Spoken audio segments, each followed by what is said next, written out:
Hello students, welcome to 11th class. 11th class को start करने से पहले थोड़ा सा गाइड करें आपको। अभी हम लोग घरों पे हैं, लॉकडाउन है, तो आपको घर पे ही रहना है और स्टडीज़ में ध्यान देना है। इसके अलावा लगातार बार बार जब भी अवसर आए हाथों को धोना है। सो घर पर रहिए, सुरक्षित रहिए। और स्टडीज़ के बारे में हम आपको बताना चाहते हैं। माई सेल्फ राजेश मेहता और मैं आपके लिए इकोनॉमिक्स टीचर हूँ। इकोनॉमिक्स में हमारे पास जो 11th क्लास के लिए है ये 2 पार्ट्स में है। 2 बुक्स हैं, जैसे कि मैंने आपको ग्रुप में उनके पिक्चर्स भी दिए थे। फर्स्ट बुक है स्टैट्स फॉर इकोनॉमिक्स और सेकंड बुक है इंट्रोडक्टरी माइक्रो इकोनॉमिक्स। दोनों बुक्स 40-40 मार्क्स की हैं, जैसे कि मैंने मेंशन किया है। मैं आपको बताऊं कि जो पहली बुक है हमारी वो है स्टैट्स फॉर इकोनॉमिक्स। ये जो वर्ड स्टैट्स है ये आपने मैथ्स में पढ़ा था। जो बच्चे मैथ्स के नहीं हैं उनको मैं बता दूं कि स्टैट्स का मतलब एक प्रोसेस है, स्टैट्स का मतलब सर्वे है, स्टैट्स का मतलब घर घर जाके अपने रिस्पोंडेंट से मिलकर उनसे इंफॉर्मेशन कलेक्ट करना होता है। और हम जब पढ़ेंगे तो स्टैट्स फॉर इकोनॉमिक्स, इकोनॉमिक्स में इस स्टैट्स का क्या यूज़ है ये हम समझेंगे। ओके, और ये 40 मार्क्स देगा हमें। बुक का नाम स्टैट्स फॉर इकोनॉमिक्स हो गया और इसके राइटर्स हैं टी आर जैन और वीके ओरी और ये वीके पब्लिकेशंस में है। आइए बात करते हैं इसके अंदर क्या कंटेंट है इस बुक में। सबसे पहले आएगा concept of economics and significance of stats in economics. So पहले हम समझाएंगे कि इकोनॉमिक्स क्या है, उसकी कंसेप्ट को। देखिए, अगर मैं बताऊं आपको तो इकोनॉमिक्स लाइफ से जुड़ी हुई है। इकोनॉमिक्स मेरे अकॉर्डिंग और जितने भी इकोनॉमिक्स हुए उनके according is a science of economising of resources है। इसका मतलब क्या हुआ कि हम अपने रिसोर्सेज जो कि लिमिटेड हैं, जिनसे हमने मल्टीपल नीड्स को पूरा करना है, उनका बेस्ट, उनका ऑप्टिमम यूज़ कैसे करें। हमारी जेब में 100 रुपये हैं, हम उनका बेस्ट यूज़ कैसे कर सकते हैं, ये इकोनॉमिक्स सिखाती है हमें, राइट। तो इसी साइंस को हम सीखेंगे, उसकी कंसेप्ट को लेंगे। फिर significance of stats in economics, इस स्टैट्स का इकोनॉमिक्स में क्या यूज़ है। मैंने बताया स्टैट्स का मतलब सर्वे है, सर्वे का मतलब go and get the information. अब जब हम इकोनॉमिक्स को स्टडी करते हैं तो इकोनॉमिक्स प्रॉब्लम्स को स्टडी करते हैं, जैसे पॉवर्टी है, जैसे अनएम्प्लॉयमेंट है, जैसे ह्यूमन कैपिटल फॉर्मेशन है, इंफ्रास्ट्रक्चर है। अब इन सब के बारे में इंफॉर्मेशन कौन कलेक्ट करेगा? Stats, right. तो सिग्निफिकेंस ऑफ स्टैट्स इकोनॉमिक्स हमारा टॉपिक रहेगा, ये हम पढ़ेंगे अपनी आने वाली वीडियोज़ में। अब इस बुक का कंटेंट क्या है, ये स्टेप्स आपके सामने नजर आ रहे होंगे। 1, 2, 3, 4, 5, ये सारी की सारी हमारी बुक है स्टैट्स फॉर इकोनॉमिक्स। पहला स्टेप कलेक्शन ऑफ डाटा। जब भी हम कोई सर्वे करते हैं तो पहला स्टेप क्या होगा? डाटा को कलेक्ट करना। तो हमारा जो चैप्टर फर्स्ट के बाद सेकेंड आएगा वो होगा कलेक्शन ऑफ डाटा। इसमें हम समझेंगे कि प्राइमरी डाटा क्या होता है, सेकेंडरी डाटा क्या होता है, इनको कलेक्ट करने के मेथड्स कौन कौन से होंगे वो हम समझेंगे। ओके, उसके बाद आता है ऑर्गेनाइजेशन डाटा। अब जो रॉ डाटा कलेक्ट हो गया उसको ऑर्गेनाइज करना है, उसको टेबल्स में डालना है। ओके, उसको हमने ढंग से ऐसा ऑर्गेनाइज करना है कि आगे की प्रोसेस में वो यूज़ हो सके। तो हम समझेंगे टेबुलेशंस में, ग्राफ्स में कैसे इसको हमने ऑर्गेनाइज करना है अपने डाटा को। ओके, नेक्स्ट आता है हमारा प्रेजेंटेशन ऑफ डाटा।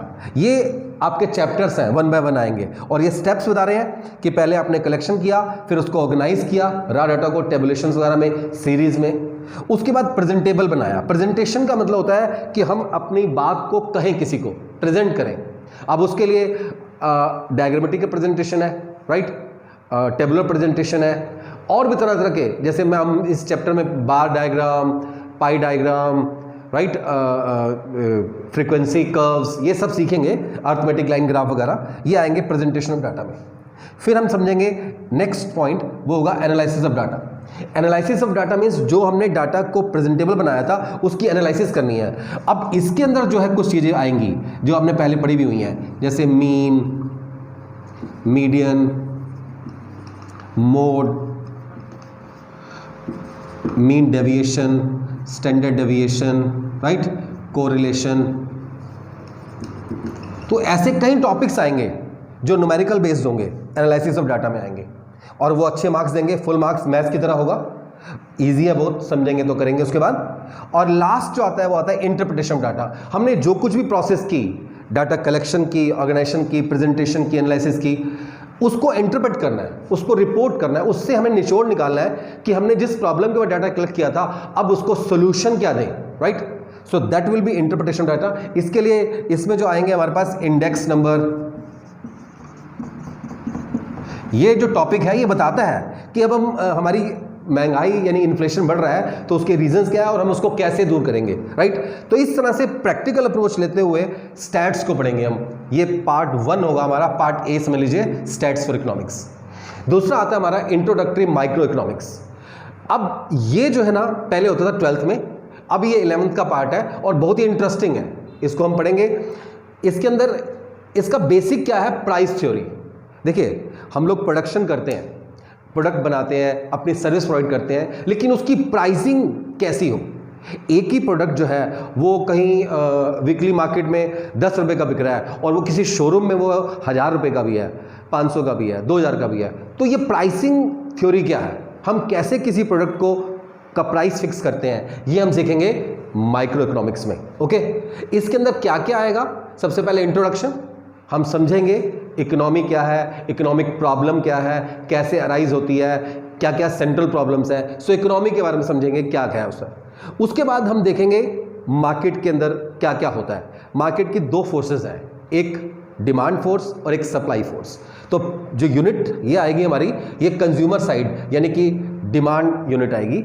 इसके अंदर हम कंज्यूमर की सारे बिहेवियर को स्टडी करेंगे, कंज्यूमर क्या चाहता है, कंज्यूमर डिमांड क्या होती है, वो उसके पीछे क्या क्या कॉजेज होते हैं और कैसे वो चेंज करता है अपनी डिमांड को, किन किन चीज़ों पे, किन फैक्टर्स पे डिपेंड करता है। इन सब को हम देखेंगे, कैसे प्राइस के बढ़ने पे कंज्यूमर अपनी डिमांड कम कर देता है, प्राइस के कम होने पर कंज्यूमर अपनी डिमांड बढ़ा देता है। तो कंज्यूमर साइड में हम डिमांड थ्योरी को पढ़ेंगे।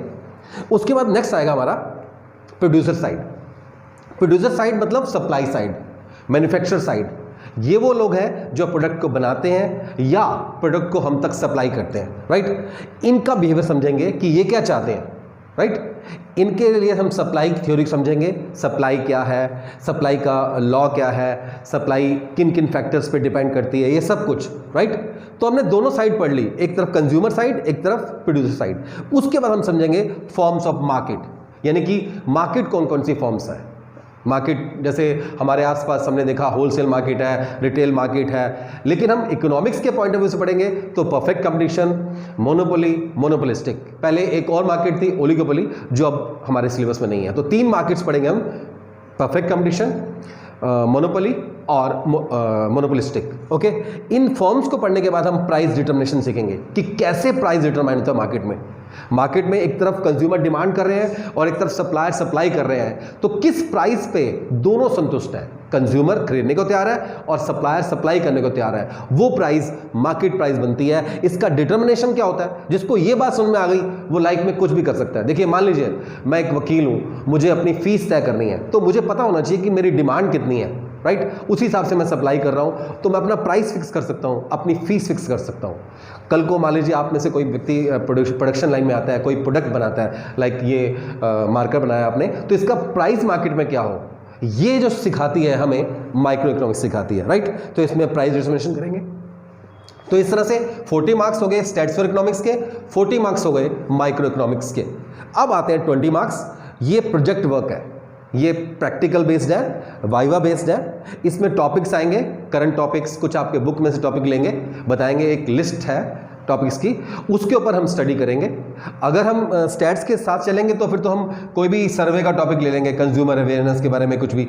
और अगर माइक्रो में गए तो उसमें भी बहुत कुछ है, डिमांड थ्योरी के ऊपर है, सप्लाई थ्योरी के ऊपर है, या कुछ करंट टॉपिक्स भी हो सकते हैं जो हमारे आसपास चल रहे हैं, राइट, जिनकी इकोनॉमिक सिग्निफिकेंस है। तो उसमें क्या होगा, फाइल बनेगी। अच्छा, जो आप नोटबुक्स बना रहे हैं, आपने 2 नोटबुक्स बनानी है, एक स्टैट्स के लिए और एक माइक्रो इकोनॉमिक्स के लिए। इन दोनों की वैल्यू रहेगी, हम कुछ मार्किंग रखेंगे कि नोटबुक्स अच्छी साफ सुथरी, जिसमें प्रॉपर नोट्स होंगे, वो चेक होगी, साइन होंगे, स्टैंपिंग होगी, उसके मार्क्स होंगे। और लास्ट में वाइवा, जो भी हम समझेंगे, जो फाइल बनाएंगे, उसके बेस पे वाइवा क्वेश्चन पूछे जाएंगे। तो ये 20 मार्क्स होंगे। Very clear. अब समझ लें इस ध्यान को, एक बार ध्यान से फिर इस बात को। 40 marks for stats for economics, 40 marks for introductory micro economics, then 20 marks for project work. तो इस तरह से 100 मार्क्स का हमारा इकोनॉमिक्स का सिलेबस सेग्रीगेशन है। ओके, आने वाले वीडियोस में बताएंगे, फिर चैप्टर वाइज स्टडी करेंगे हम, ठीक है। इसमें कोई भी कंफ्यूजन हो आप मुझसे पूछ सकते हैं। Thank you.